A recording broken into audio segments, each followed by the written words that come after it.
Hi hello வணக்கம் and welcome to kitchen to cleaning. இன்றைக்கி நம்ம பார்க்க போகிறது ஒரு சூப்பரான ஹெல்த்தியான பொரியல் ரெசிபி, முருங்கைக்கீரை பொரியல். உங்கள் வீட்டில் குழந்தைங்களோ இல்லை பெரியவங்களோ முருங்கைக்கீரை வேணான்னு சொல்கிறவங்களுக்கு இந்த மாதிரி செஞ்சு கொடுங்க. கண்டிப்பாக வேணான்னே சொல்ல மாட்டாங்க, ரொம்ப விரும்பி சாப்பிடுவாங்க. ஓகே, நான் எப்படி பண்ணேன்னு ஷேர் பண்ணுறவாங்க. அதுக்கு முதல்ல ஒரு பேனை சூடு பண்ணிக்கோங்க. இதில் 2லேருந்து 3 ஸ்பூன் சமையல் எண்ணெய் சேர்த்துருக்கேன். எண்ணெய் நல்லா சூடானதுமே கொஞ்சமாக கடுகு உளுத்தம் பருப்பு சேர்த்துக்கலாம். இது பொரிஞ்சதுமே ஒரு பெரிய வெங்காயம் இந்த மாதிரி சின்ன சின்னதாக கட் பண்ணி வச்சுருக்கேன், அதையும் சேர்த்துக்கலாம். வெங்காயத்தை நம்ம லேசாக வதக்கிக்கலாம். வெங்காயம் நல்லா பொன்னிறமாக வதங்கணுன்ற அவசியம்லாம் இல்லை, நல்லா லேசாக கண்ணாடி பதம் வந்து ஓரளவுக்கு வதங்கினாலே போதும்.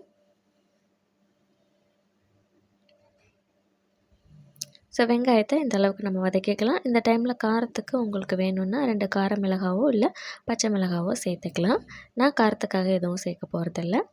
வெங்காயத்தை ஓரளவு வதக்கிட்டு இதிலையே நல்லா 2 கைப்பிடி அளவு ஃபுல்லாக முருங்கைக்கீரை வந்து நான் எடுத்திருக்கேன். இதை நல்லா வாஷ் பண்ணிவிட்டு எடுத்துக்கோங்க.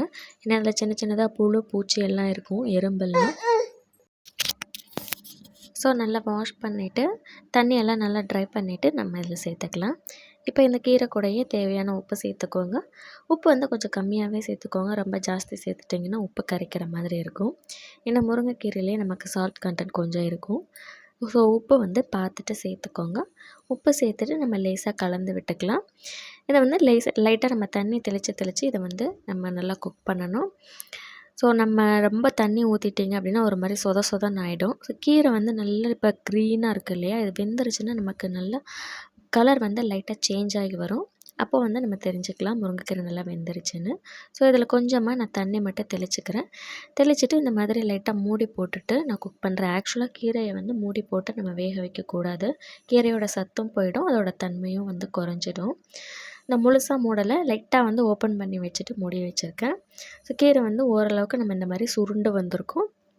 தண்ணி வந்து ட்ரை ஆகுதான்னு அடிக்கடி பார்த்துக்கோங்க. தண்ணி கம்மியாகிடுச்சுன்னா நம்ம நடுவில் வந்து தண்ணி தெளித்து வேக வச்சுக்கணும்.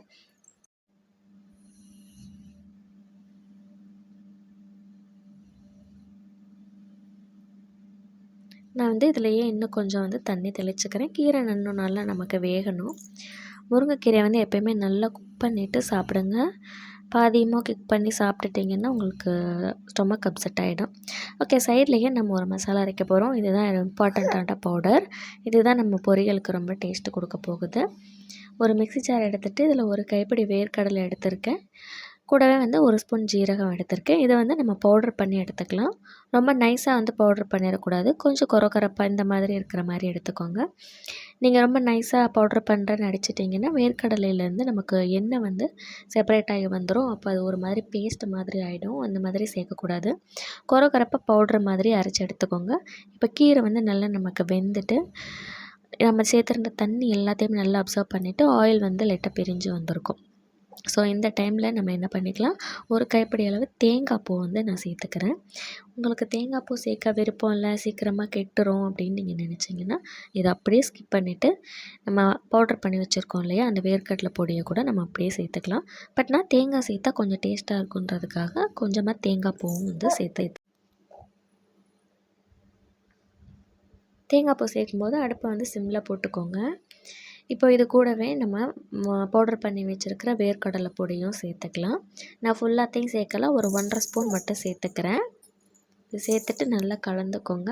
வேர்க்கடலை பொடி சேர்த்ததுமே நீங்கள் அடுப்பை ஆஃப் பண்ணிடலாம், இதுக்கு மேலே நம்ம குக் பண்ண தேவையில்லை.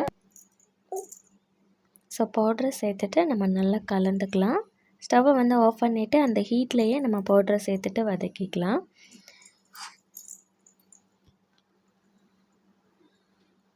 நம்ம ஸ்டவ் ஆன் பண்ணிவிட்டு பவுட்ரு போட்டோம் அப்படின்னா நமக்கு ஃபுல்லாகவே ரொம்ப குக் ஆகிட்டு நமக்கு வந்து அந்த வேர்க்கடலை பவுடரோட ஸ்மெல் ஒரு மாதிரி கரிஞ்ச மாதிரி ஆகிடும். ஸோ அந்தளவுக்கு நம்ம விடக்கூடாது. ஸோ ஸ்டவ் ஆஃப் பண்ணிவிட்டு நம்ம இறக்கிக்கலாம். அவ்வளோதான், சூப்பரான நமக்கு முருங்கைக்கீரை பொரியல் ரெடி ஆகிடுச்சு. கண்டிப்பாக அந்த வீடியோ உங்களுக்கும் பிடிச்சிருக்குன்னு நினைக்கிறேன். பிடிச்சிருந்தா ஒரு லைக் பண்ணுங்கள், மறக்காமல் நம்ம சேனலை சப்ஸ்கிரைப் பண்ணிவிடுங்க. தேங்க்யூ.